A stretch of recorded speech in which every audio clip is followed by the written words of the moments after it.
Ito na lang kakainin namin after naka-withdraw ng dollars. O, diba? Sana all. Ano gagawin natin dito? Hoy, ubusin nyo yan. Doble ang bayad niyan. I-post mo yun sa group. Ang alin?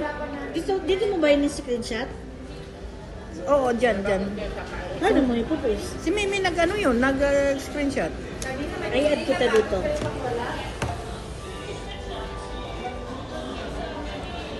Thank you guys. Naka-withdraw ng lola niyo. Sana all. Sana all na lang. Para kunyari, ikaw mag-message. Labanan mo.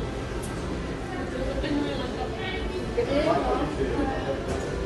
Hindi ako yung nabukulan. Ako man yun eh.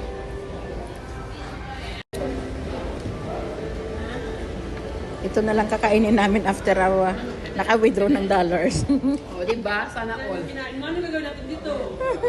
Hoy, ubusin nyo yan. Doble ang bayad niyan. I-post mo yun sa group. Ang alin? Dito mo ba yun yung screenshot? Oo, dyan. Paano mo ipopost? Si Mimi nag-screenshot. Ay, add kita dito.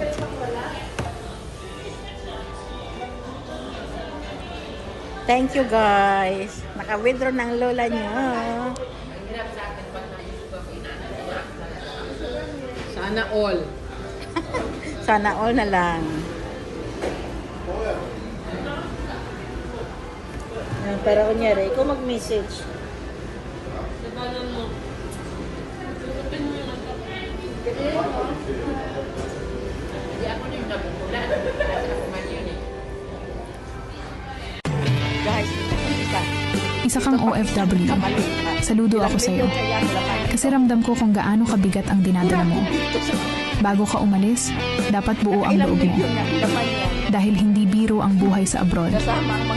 Akala ng iba, masarap, mali sila. Sa social media, puro tawa at gala. Pero sa likod ng kamera, luha at pagod. Sabi nila, sinungaling daw ang OFW. Bakit? Kasi tinatago namin ang sakit. Para hindi mag-alala ang pamilya.